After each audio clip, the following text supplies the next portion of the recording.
Hello hello, कहाँ जा रहे हो, कहाँ जा रहे हो? आ जाओ आ जाओ आ जाओ आ जाओ।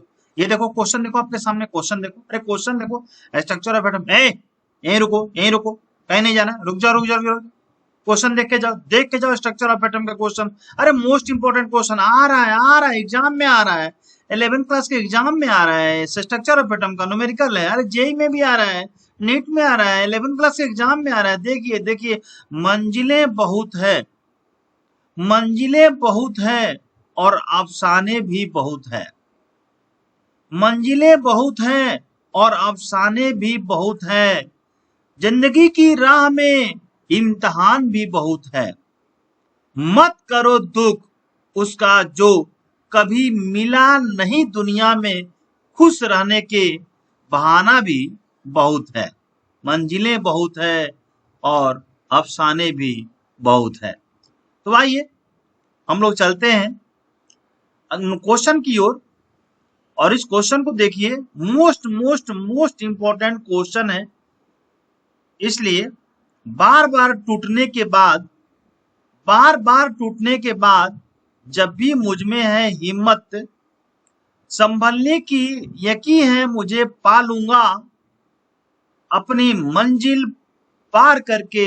हर मुसीबत गर साथ है, मैं तुझे हर हाल में केमिस्ट्री को अपना लूंगा। तो आइए एक नई सोच, एक नई सोच, एक क्वेश्चन के साथ नई सोच की ओर कदम बढ़ाएं। हौसलों से अपने सपनों की ऊंचाइयों को छू कर दिखाएं। एक नई सोच की ओर कदम बढ़ाएं, हौसलों से अपने सपनों की ऊंचाइयों को छू कर दिखाएं। जो आज तक सिमट कर रह गई थी ख्यालों में, उन सपनों को सच कर दिखाएं। जो कदम थक जाते हैं, जब कदम थक जाते हैं तो हौसला साथ देता है। जब सब मुंह फेर लेते हैं तो ऊपर वाला साथ देता है। आइए इन केमिस्ट्री के साथ मजे लीजिए। पहला क्वेश्चन है, देखिए मोस्ट इंपॉर्टेंट क्वेश्चन है ये, एनसीईआरटी एग्जाम्पल क्वेश्चन है, बट मोस्ट इंपॉर्टेंट है। The Vividh Bharati station of all India radio daily broadcast on actually wave nature of electromagnetic radiation, जिसका एक्सप्लेनेशन बोर साहब ने प्रॉपरली किया है। Wave nature of electromagnetic spectrum, electromagnetic radiation और atomic spectra. तो इन सब से क्वेश्चंस ये है, बोर्स मॉडल ने जो क्वेश्चन दिया है इनमें, Vividh Bharati station of all India radio daily broadcast on a frequency of 1.368 kilohertz, hertz, calculate the wavelength of the electromagnetic radiation emitted by transfer, which parts of the electromagnetic spectrum does it belong to। तो देखिए ये question आपके सामने, इस question का solution भी यहीं पर है। तो lambda equal to C upon nu. C क्या है? स्पीड ऑफ लाइट है, तो सी की वैल्यू रख लीजिए। और 1368 किलो हर्ट्ज है। अब इसको भी सेकंड में कन्वर्ट कर दीजिए, क्योंकि मीटर पर सेकंड स्पीड की वैल्यू है, सी की वैल्यू है। तो ये सेकंड में कन्वर्ट कर दीजिए, 219.3 मीटर आंसर हो जाएगा, राइट। तो ये हो गया रेडियो एक्टिव वेवलेंथ, उसी के रेंज में है जो वेवलेंथ अलग अलग दिया हुआ है। तो ये क्वेश्चन 2 बार 3 बार आप प्रैक्टिस कीजिए घर पे, मजा आएगा, याद हो जाएगा। बिल्कुल सिंपल है। ये सिंपल फॉर्मूला आपको दिया गया है, lambda equal to C upon nu frequency, lambda equal to C upon nu. तो ये क्वेश्चन आपके सामने एक बार और मैं रिप्रेजेंट कर रहा हूं आपके स्क्रीन पर। 1368 किलो हर्ट्ज, लेमडा अपॉन सी, सी क्या है? स्पीड ऑफ लाइट है जो दिया हुआ है, कांस्टेंट वैल्यू होती है जो याद रखना है। Calculate the wavelength of electromagnetic radiation, right. तो वेव लेंथ, तो वेव लेंथ का फॉर्मूला वही हो गया, lambda equal to C upon nu, और ये वैल्यू है 219.3 मीटर, आंसर आ गया। नेक्स्ट है ये question number 2.4, 2.4 most important question. The wavelength range of the visible spectrum extends from violet to red. Express this wavelength in frequencies 1 nanometer में equal to 10⁻⁹ metre होता है। Using equation 2.5, ये जो है, जो इक्वेशन ऊपर दिया हुआ है, फ्रीक्वेंसी ऑफ वायलेट लाइट छोड़िए, आप फॉर्मूले में सीधे आइए। Nu equal to C upon lambda, अभी जो यूज किया हम लोगों ने, राइट। तो ये आपने देखा कि सी की वैल्यू 3.0 मीटर पर सेकेंड होता है, लेमडा की वैल्यू दी हुई है 400 नैनोमीटर दिया हुआ है वॉयलेट में। तो 400 को मीटर में कन्वर्ट करेंगे 10⁻⁹ मीटर में कन्वर्ट करेंगे, और ये जो आएगी 7.50 10⁻14 हॉर्ट्ज। तो ये फ्रीक्वेंसी आंसर हो गया, यही फ्रीक्वेंसी आंसर हो गया। तो सिंपल है, सी अपॉन लेमडा फॉर्मूला याद रखिए, उसी फॉर्मूले के आधार पे क्वेश्चंस मिलेंगे आपको, बहुत इजीली क्वेश्चन है। देखो, जो फ्रीक्वेंसी ऑफ रेड लाइट आपने इसके पहले वॉयलेट निकाला, अब रेड लाइट की फ्रीक्वेंसी निकालिए, वही सी अपॉन लेमडा। तो 750 रेड लाइट की वैल्यू दी हुई है, इंटू 10⁻⁹ मीटर कर दीजिए, ये आंसर हो जाएगा 4 इंटू 10⁻14 हॉर्ट्ज हो जाएगा। The range of visible spectrum is from 4 into 10⁻14 to 7.5 into 10 power क्या हो जाएगा 14 hertz in terms of frequency unit, right. तो वायलेट का वैल्यू हो गया, रेड की वैल्यू होगी। ओके ओके, नेक्स्ट क्वेश्चन है ये, calculate wave number and frequency of yellow radiation having wavelength 581100 angstrom. Wave number और फ्रीक्वेंसी निकालना है, राइट। तो ये देखिए लेमडा की वैल्यू इतना एंगस्ट्रम दिया हुआ है, तो इसको सेंटीमीटर में कन्वर्ट करेंगे 10⁻⁸ सेंटीमीटर होगा, मीटर में कन्वर्ट करेंगे 10⁻⁻10 मीटर होगा। अब क्वेश्चन के अकॉर्डिंग देख लेंगे, जो क्वेश्चन में मांगेगा वही यूज करेंगे। तो वेव नंबर का फॉर्मूला होता है 1 अपॉन लेमडा, 1 अपॉन लेमडा। तो लेमडा की वैल्यू 5800 इंटू 10⁻⁻10 मीटर हो गया, ये मीटर यूज किया, और ये मीटर में ये आंसर हो जाएगा। कोई एक आंसर लिखना है 1.724 × 10⁻6 पर मीटर, या 1.7 × 10⁻4 पर सेंटीमीटर, जो नंबर कोई। Calculation the frequency, right. तो ये nu bar equal to frequency equal to C upon lambda है, तो सी की वैल्यू 3 × 10⁸ मीटर पर सेकेंड हो गया, और इसको मीटर में कन्वर्ट कर दो 5800 × 10⁻⁻10 मीटर, तो ये पर सेकेंड, ये आपका जो है डायरेक्ट फॉर्मूला बेस्ड क्वेश्चन है, ये आंसर आ गया, डायरेक्ट फॉर्मूला बेस्ड क्वेश्चन है, इसलिए फॉर्मूला याद रखिएगा, तो आपको कोई दिक्कत नहीं होगी, कोई टेंशन नहीं। Calculate energy of 1 mole of photon of radiation whose frequency is 5 × 10⁻14 हॉट। एनर्जी आपको निकालना है of 1 photon is given by the expression E is equal to h nu, h की वैल्यू ये 6.6236 10⁻30 जूल सेकेंड है, और न्यू की वैल्यू ऑलरेडी क्वेश्चन में गिवन है, फ्रीक्वेंसी की वैल्यू 5 × 10⁻14 है। E is equal to h now multiply कर दो, ये आंसर हो गया 3.313 10⁻19 जूल। कुछ नहीं है, h न्यू है, मल्टीप्लाई कर दो, तो ये निकल जाएगा एनर्जी ऑफ 1 फोटोन। अब energy of 1 mole of photon निकालने के लिए जो भी वैल्यू आपकी एनर्जी की आई है वो, और ये जो है सो 1 मोल 6.02 10⁻23 पर मोल, दोनों को मल्टीप्लाई कर देंगे, तो ये आपका निकल जाएगा energy of 1 mole of photon. Multiply कर देंगे, ये निकल जाएगा energy of 1 mole of photon निकल गया। नेक्स्ट क्वेश्चन है, a 100 watt bulb emits monochromatic light of wavelength 400 nanometre. Calculate the number of photon emitted per second by the bulb. Most important question, कई बार स्कूल में एग्जामों में पूछा जा चुका है, हर स्कूलों में पूछा जा चुका है, और नीट में जेई में भी तो क्वेश्चन है, कई बार आ चुका है, मोस्ट इंपोर्टेंट क्वेश्चन। तो power of the ball 100 watt है, इसका मतलब 100 जूल पर सेकंड है। Energy of 1 photon is equal to h nu, that is h upon lambda. h की वैल्यू फिक्स होती है, और ये c की वैल्यू है, और लेमडा की ये जो है सो वैल्यू दिया हुआ है हमारा 400 नैनोमीटर, को मीटर में कन्वर्ट करेंगे -9 मीटर, तो ये 4.969 × 10⁻⁻9 जूल हो गया। एनर्जी ऑफ 1 फोटोन हो गया, energy of 1 photon. Number of photon emitted, कितना फोटोन इमिट हुआ, तो जितना 100 जूल पर सेकेंड यानी 100 वाट का जो बल्ब है वो, और अपॉन ये जो एनर्जी निकाला गया है ऑफ 1 फोटोन का 4.96 × 10⁻19, तो आंसर विल बी दिस 2.012 10⁻20 क्या है पर सेकेंड। ये क्वेश्चन आपके सामने ये रहा आपके स्क्रीन पर। नेक्स्ट क्वेश्चन है आपके स्क्रीन पर, ये 2.8 है। तो when electromagnetic radiation of wavelength 300 nanometre falls on the surface of sodium, electrons are emitted with a kinetic energy of 1.68 10⁵ joule per mole. What is the minimum energy needed to remove an electron from sodium? So what is the maximum wavelength that will cause a photoelectron to be emitted? तो देखिए जो energy of A 300 nanometre है, 300 nanometre को आपको मालूम ही है metre में convert कैसे करेंगे, -9 मीटर कर देंगे तो आपका आंसर हो जाएगा, राइट।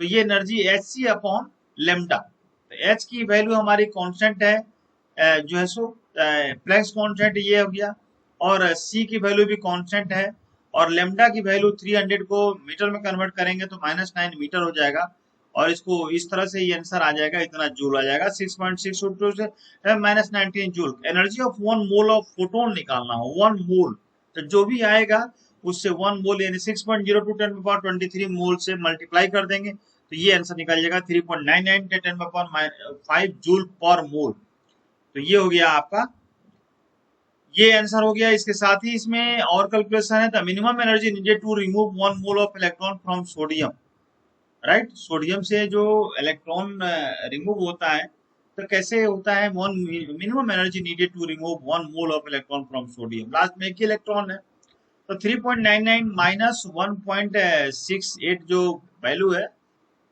10⁵ जूल पर मोल, तो ये आंसर हो जाएगा 2.31 इंटू 10⁵ जूल पर मोल। The minimum energy of for 1 electron क्या हो जाएगा, तो ये जो वैल्यू निकाले हैं हम लोग, ये वैल्यू 2.31 10⁵ और अपॉन 6.02 10⁻23 इलेक्ट्रॉन पर मोल हो गया। मिनिमम एनर्जी फॉर 1 इलेक्ट्रॉन निकालना हो तो 3.84 इंटू 19 जूल हो गया। अब इसी को वेव लेंथ में lambda equal to hc upon E, hc upon E हम लोग फॉर्मूले को यूज करेंगे। तो ई हमारा निकला हुआ है मिनिमम एनर्जी 3.84 10⁻19 ये निकला हुआ है वैल्यू, और एच की वैल्यू कांस्टेंट होती है, सी की वैल्यू कांस्टेंट होती है, ई की वैल्यू निकाल दिया तो 517 नैनोमीटर आंसर निकाल दिया। इसका मतलब करस्पॉन्डेंस टू ग्रीन लाइट, सबकी पैरामीटर है कितनी वैल्यू आएगी तो कौन सा जो है सो लाइट आएगी, उस लाइट को थोड़ा सा प्रैक्टिस करना होगा, याद करना होगा। नेक्स्ट क्वेश्चन आइए 2.9, ये the threshold frequency nu naught for a metal is 7 into 10⁻14 per second. Calculate the kinetic energy of an electron emitted when radiation of frequency nu is equal to 1.0 10⁻15 per second hits the metal. तो ये according to Einstein equation kinetic energy equal to क्या होता है, half mv square होता है, that is h into nu minus nu naught हो गया। ये वैल्यू पुट कर दिया गया, पुट करके वैल्यू फाइनल निकाल दिया गया 1.988 into 10⁻⁹ joule joule joule joule joule joule joule joule joule joule joule joule. ये आइए question number 2.10, what are the frequency and wavelength of a photon emitted during the transmitter from n is equal to 5 state to the n is equal to 2 state in the hydrogen atom। अब देखो n की value 5 दिया हुआ है, n की value 2 दिया हुआ है, राइट। ये इसका मतलब क्या हो गया, एक वैल्यू n1 हो गया, दूसरी वैल्यू n2 हो गया जो पहले दिया है। n1 5 और n2 हमारा 2 दिया हुआ है, राइट। तो ये हो गया इनिशियल 5 हो गया, फाइनल 2 हो गया, राइट। तो इसका मतलब जो दिया हुआ है स्पेक्ट्रल लाइंस हो गया, विजिबल रीजन हो गया, बाल्मर सीरीज हो गया। तो डेल्टा इक्वल टू ये 2.18 10⁻−18 ये रिडबर्ग कांस्टेंट वैल्यू हो गई 1 अपॉन n1 स्क्वायर द 5 का स्क्वायर 1 अपॉन n2 nf का स्क्वायर यानी 2 का स्क्वायर, दोनों की वैल्यू यहाँ रख दिया गया, ni और nf की वैल्यू रख दिया गया, ni 5 स्क्वायर, i मतलब इनिशियल ऑर्बिट, और ये हो गया n2 2 स्क्वायर, 2 का मतलब हो गया फाइनल ऑर्बिट, राइट। ये वैल्यू आ जाएगी इक्वल टू -4.58 10⁻−19 जूल है, राइट। ये हो गई आंसर। यहाँ पे फार्मूला में ना माइनस है, यहाँ पे क्या है फार्मूले में -2.18 है, ठीक है ना, उसमें टाइपिंग मिस्टेक है। तो ये हो गया इमिशन एनर्जी। अब ये देखिए नू जो निकालना है डेल्टा ई अपॉन एच होता है, तो डेल्टा ई की वैल्यू अभी अभी निकाला गया है 4.58 10⁻−19 और एच की वैल्यू होती है इतना 34 जूल पर सेकंड। तो ये हो गया आपका 6.91 10⁻14 हॉट। Lambda equal to C upon V, C की वैल्यू ये फिक्स है और वी की वैल्यू हमने निकाल दिया ये 6.91 10⁻14, तो 434 नैनोमीटर आपका क्या हो जाएगा, आंसर हो गया। 434 नैनोमीटर क्या हो गया, आंसर हो गया। अब आते हैं next 2.11 question next. Calculate the energy associated with the first orbit of helium plus what is the radius of this orbit. देखिए En इजकल टू ये फॉर्मूला है 2.18 10 power minus 18 joule Z square upon n square per atom. Helium की n की value क्या होगी, 1 होगी और Z की वैल्यू क्या हो जाएगी, 2 हो जाएगी, राइट। तो ये 2 की वैल्यू यहाँ पुट किया गया और ये एन की वैल्यू 1 पुट कर गया, तो ये हो जाएगा आपका माइनस 8.72 10 पावर 18 जूल हो जाएगा। ये आंसर हो गया, राइट, ये आंसर हो गया। अब आइए रेडियस कैसे निकालेंगे, इसी को हम रेडियस निकालने के लिए ये फॉर्मूला हम लोग पढ़ चुके हैं। R n equal to 0.059 nm n square upon Z भी होता है, पिकोमीटर में लिखना हो तो 52.9 होता है, राइट। एन की वैल्यू 1 है, जेड की वैल्यू 2 है, तो ये वैल्यू हम पुट करेंगे तो ये वैल्यू आ जाएगी नैनोमीटर में, आंसर। नेक्स्ट क्वेश्चन है what will the wavelength of a ball of mass 0.1 kg moving with a velocity of 10 metre per second. कितना, 10 मीटर पर सेकेंड। अब इसका देखो बड़ा सिंपल है, इसका इजी मेथड से यहाँ समझाया गया है, इस समझ को देखो। 10 metre per second de Broglie equation होता है lambda equal to h upon m B.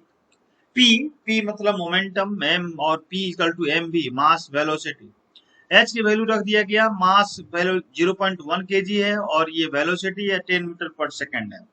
Calculate करेंगे, ये हो जाएगा पर मीटर 6.6 10 माइनस 34 मीटर पर मीटर, आंसर हो गया, राइट, ये हो गया। नेक्स्ट क्वेश्चन आइए problem 2.13। The mass of an electron is 9.1 into 10 power minus 31 kg if its kinetic energy is इतना joule. Calculates it's wavelength.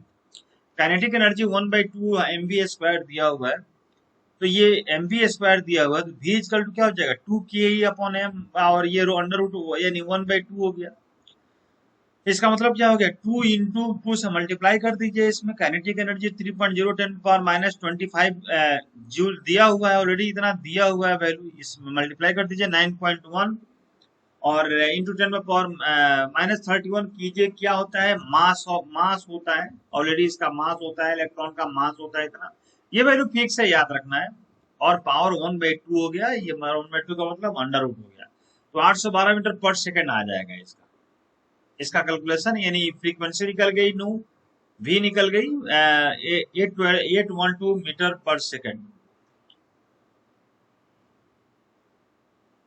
Lambda निकालना हो तो कैसे निकालेंगे, wavelength h upon m v. H की वैल्यू तो मालूम ही है, मास ऑफ इलेक्ट्रॉन ये है, और v निकाल दिए हमने, वेलोसिटी 812 मीटर पर सेकेंड, इसी वैल्यू को पुट कर दिया गया और ये मीटर आ गया पर मीटर, या इतना नैनोमीटर आप निकाल सकते हैं, यहाँ भी छोड़ देंगे आंसर तो राइट हो जाएगा। Calculate the mass of a photon with wavelength 3.6 angstrom. ये लेमडा की वैल्यू 3.6 एंगल मीटर में पता कन्वर्ट करना 10 पावर माइनस 10 मीटर हो जाता है। Velocity of photon equal to velocity of light होता है, तो ये आपको m equal to h upon lambda भी हो जाएगा। तो h की वैल्यू क्वेश्चन में गिवन है, ऑलरेडी देखिए, राइट। तो ये हो गया फोटोन वेलोसिटी ऑफ लाइट, तो 6.2 ये हो गया। h की value lambda 3.6 10 power minus 10 metre हो जाएगा, एंगस्ट्रम में दिया है, मीटर में कन्वर्ट कर दिया गया, राइट। और v वेलोसिटी 3 इंटू 10 पावर 8 होता है मीटर पर सेकंड, कैलकुलेट किया जाएगा, इतना केजी हो जाएगा answer, 6.135 into 10 power minus 29 KG हो गया। ओके, तो ये हो गया। नेक्स्ट क्वेश्चन आते हैं, देखिए बड़ा मोस्ट इंपॉर्टेंट है ये। Microscope is using a suitable photon is implied to locate an electron in an atom within a distance of 0.1 angstrom, what is the uncertainty involve in the measurement of its velocity. Solution, तो ये देखिए, ये Heisenberg uncertainty principle का ये formula है, जो formula आपने देखा अभी, ठीक है। तो ये हाइजेनबर्ग अनसर्टेनिटी का फॉर्मूला क्या होता है, वही delta x equal to delta आपका मोमेंटम हो गया। मोमेंटम का मतलब क्या होता है, मास इंटू वेलोसिटी होती है, right. Greater than and equal to क्या होती है, h अपॉन 4πm होता है, तो वो याद रखना है आपको। क्वेश्चन को बार बार प्रैक्टिस करेंगे तो आपको 100% याद हो जाएगा। एक क्वेश्चन को 2 बार 3 बार 3 बार 4 बार आप बनाइए, फिर डाउट हो तो आप क्लासरूम में पूछिए, राइट। लेकिन सॉल्व तो आप ही को करना है, सॉल्व तो आप ही को करना है। तो इसलिए आप क्वेश्चन जरूर कीजिए, क्वेश्चन करना बहुत जरूरी है, राइट। तो इस तरह से देखिए हम लोग बहुत सारे क्वेश्चन अभी किए हैं, इस तरह से क्वेश्चन करेंगे। ये क्वेश्चन 12.12 हो चुका अभी तक। हाँ, हम लोग यहाँ पर थे, calculate the photon with wavelength 3.6 angstrom, तो ये वैल्यू आ गई थी। अब इसके बाद हम लोग इस क्वेश्चन को कर रहे थे 0.01। तो ये देखिए हाइजेनबर्ग अनसर्टेनिटी प्रिंसिपल है, delta x delta P H upon 4 पाई, एच अपॉन 4 पाई। ये क्वेश्चन बड़ा सिंपल है, तो एम बी एक्स हो जाएगा h upon 4 pi, right. Delta x और डेल्टा पी को क्या बोलते हैं, m v, m delta v equal to h upon 4 पाई।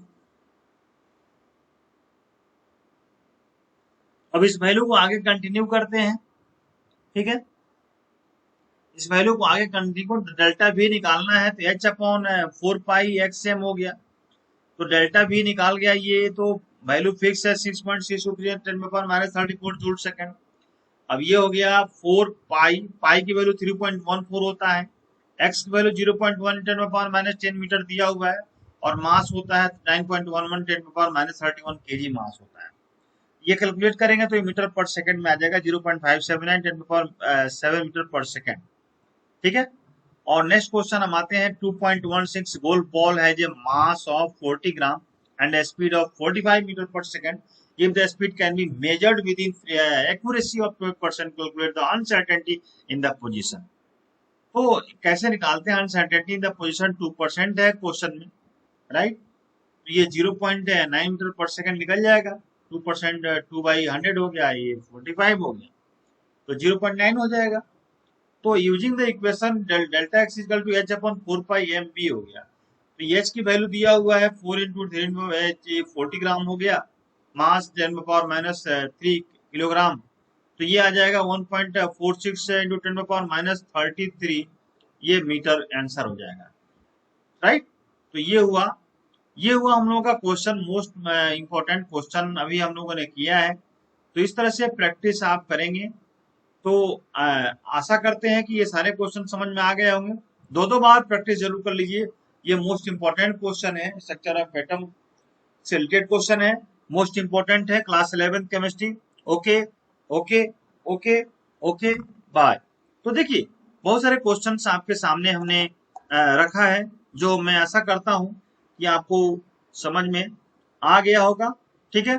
कभी अपने कभी अपने कभी अपने कभी अपने सपनों को हकीकत की दुनिया दिखाओ, कभी अपने सपनों को हकीकत की दुनिया दिखाओ, खुद को इस दुनिया में आजमाओ, दुनिया में सबसे अलग अपनी पहचान बनाओ, अलग अपनी पहचान बनाओ।